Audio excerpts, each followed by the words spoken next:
Penyebab bear market tahun 2022.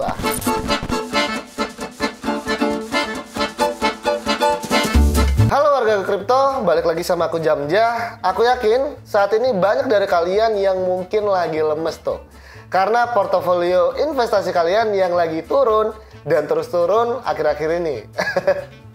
Kapan dip ini berakhir gitu ya kan?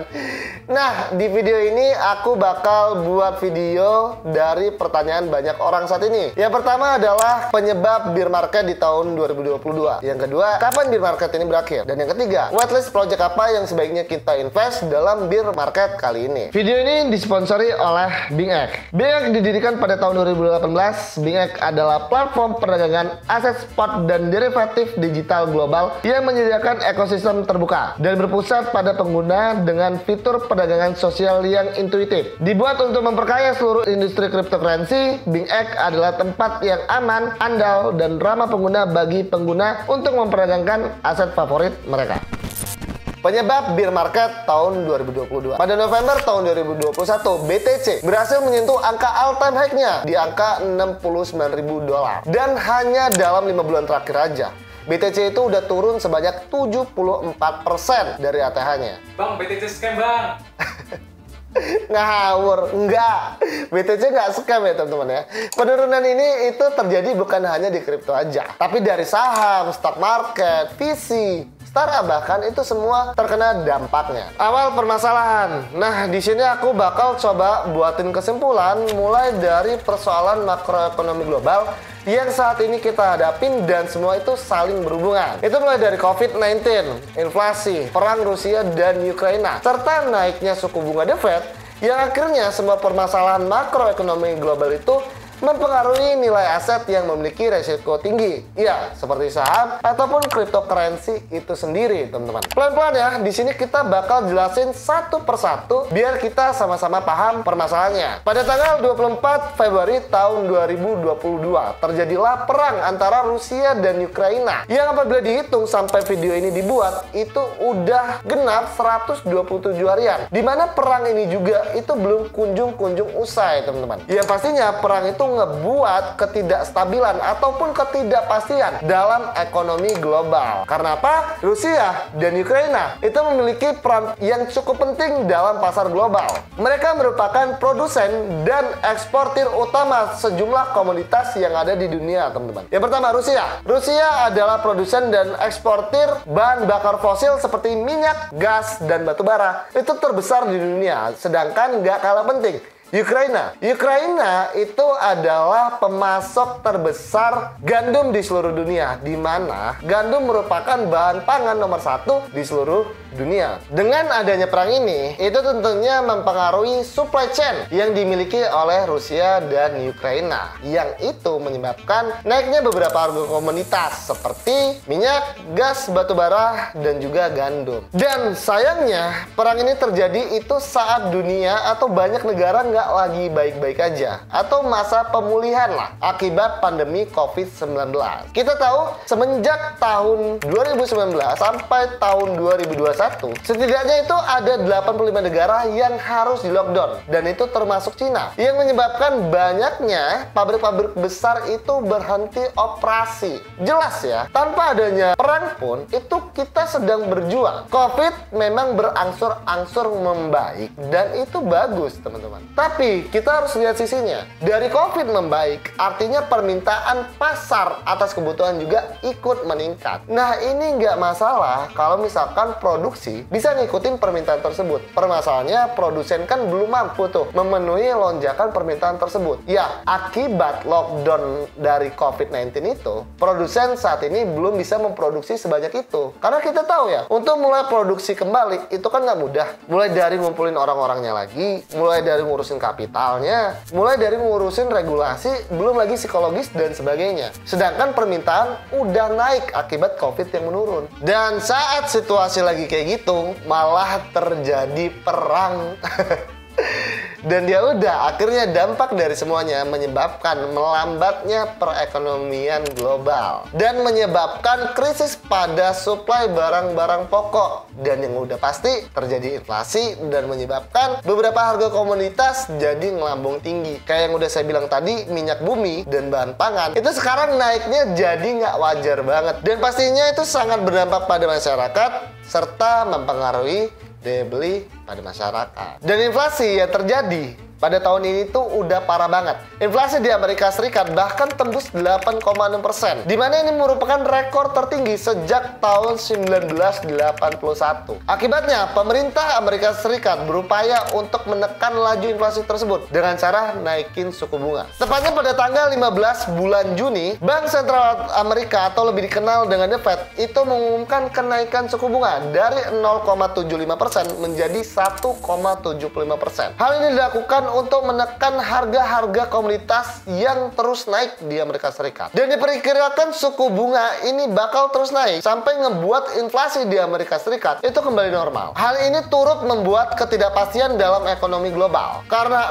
60-70% perdagangan global itu memakai dolar Amerika Serikat. Pasalnya, dengan naiknya suku bunga, permintaan dolar jadi makin banyak. Hal itu ngebuat nilai tukar mata uang Amerika Serikat jadi naik sebesar 10%. Imbasnya, nilai mata uang negara lain itu bisa melemah, termasuk rupiah. Nah, dengan kondisi yang seperti ini, itu ngebuat investor institusional cenderung memilih instrumen investasi yang dinilai memiliki resiko lebih rendah. Ya, hal ini otomatis berdampak pada penurunan permintaan aset yang beresiko, yang akhirnya ngebuat penurunan nilai aset market digital secara keseluruhan.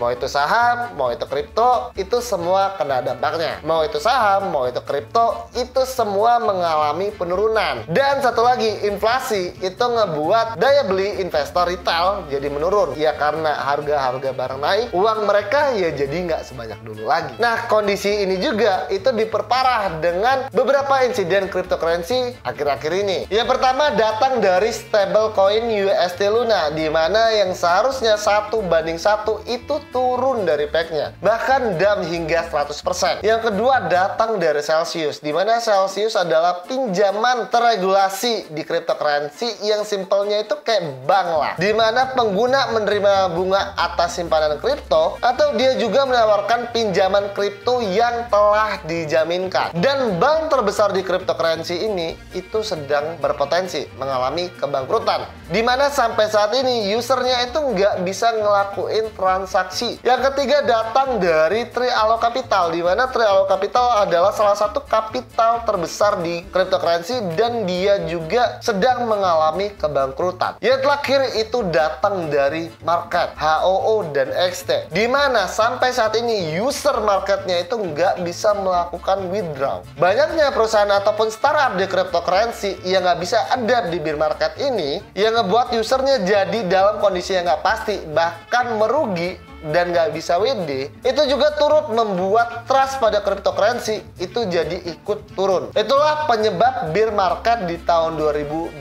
Semoga dengan penjelasan tadi kita jadi lebih mengerti lagi kenapa investasi cryptocurrency kita, portofolio kripto kita di tahun ini itu lagi ketekan banget ya teman-teman ya. Kapan bear market kripto itu berakhir? Aku rasa ini pertanyaan semua orang ya. Kapan portofolio kita membaik lagi? Kapan BTC ATH lagi? Atau kapan bull run terjadi lagi dan sebagainya? Nah, tadi kita udah ngebahas soal penyebab bear market tahun 2022 ini. Maka jawabannya adalah ketika inflasi dan suku bunga Amerika Serikat itu jadi turun atau kembali normal. Nah, dari The Fed sendiri itu masih bakal naikin suku bunga sampai tahun 2023. Artinya masih ada 1 tahun lagi. Dan itu dari makroekonomi global ya. Indikasi bullish di kriptonya sendiri itu ada yang namanya Bitcoin halving. Bagi yang belum tahu, Bitcoin halving adalah kondisi ketika imbalan bagi penambang Bitcoin atau block reward itu berkurang setengah setelah selesai menambang 210.000 blok. Atau tepatnya terjadi 4 tahun sekali. Bitcoin halving secara statistik apabila kita lihat ya, itu selalu berhasil membuat tren kripto itu jadi bullish kembali. Atau lebih tepatnya 1 tahun sebelum Bitcoin halving itu dimulai, biasanya tren bullish itu bisa terjadi. Artinya di tahun 2023 juga. Kebetulan not financial advice. Kita nggak ada yang benar-benar tahu apa yang terjadi di masa depan karena kita cuma bisa memprediksi dari sinyal atau data-data yang ada aja. Tapi yang gue optimis tahun 2023 dari makroekonomi global, dari kriptonya itu sendiri, aku yakin tahun 2023 ini bisa jadi tahun yang menarik bagi portofolio cryptocurrency kita. Tapi satu hal yang jelas, market crash selalu jadi opportunity untuk jadi orang kaya baru. Banyak tuh legenda-legenda trader dan investor yang ngasih quotes saat pasar lagi kayak gini, kayak bear market saat ini, teman-teman. Itu dari Rothschild, kalian bisa lihat quotesnya adalah buy when there's blood in the street, dimana belilah ketika lu ngeliat darah tuh di jalanan, ataupun dari Eyang Warren Buffett, be greedy when other fearful, jadilah berani ketika yang lain tuh lagi ketakutan. But honestly, no one knows the bottom. Gak ada orang yang dengan persis tepat tahu bottomnya itu di mana. Karena ya bisa aja gitu mengalami penurunan yang lebih dalam atau langsung naik aja gitu. Jadi strategi yang terbaik yang bisa dilakukan saat market crash kayak gini adalah dengan DCA, dollar cost average, atau simpelnya nyicil lah, mulai nyicil gitu dari sekarang. Tapi jangan buru-buru dan nggak usah all in. Perhatiin timingnya juga. Karena dalam bear market, cash adalah king. Kalau misalkan kalian all in dan worst case itu terjadi, kalian udah nggak ada dana lagi. Maka selalu perhatikan ya, dalam market crash, cash adalah kingnya. Kalian nyicil boleh, tapi jangan all in. Nyerok aja gitu secara bertahap. Nah, untuk hal ini, kita bakal update skala BTC ya, charting BTC itu di channel trading ASC. Jadi bagi kalian yang mau tahu pergerakan BTC mau ke arah mana secara time frame daily, kalian bisa langsung aja subscribe channel ASC. Itu linknya ada di deskripsi.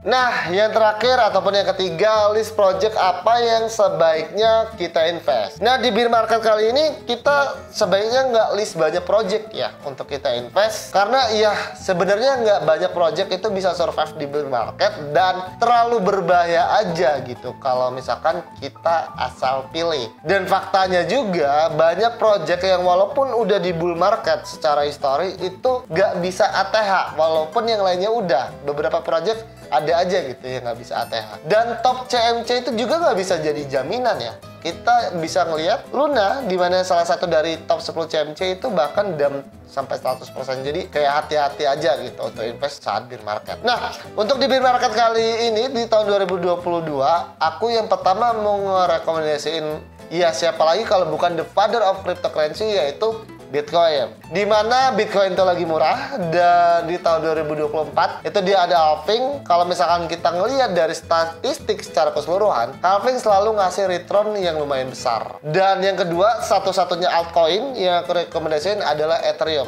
si Bitcoin killer. Dimana dia juga mau launch ya, yaitu ETH 2.0 atau The Merge, yang dimana bakal ngerubah proof of work jadi proof of stake. Nah, jadi segitu aja video kita kali ini teman-teman ya. Gimana menurut kalian tentang konten ini? Apakah konten ini bermanfaat dan kalian suka dengan konten ini? Kalau misalkan konten ini bermanfaat dan kalian suka, silahkan like dan komen ya. Segitu aja dulu. Gua Jamja, see you.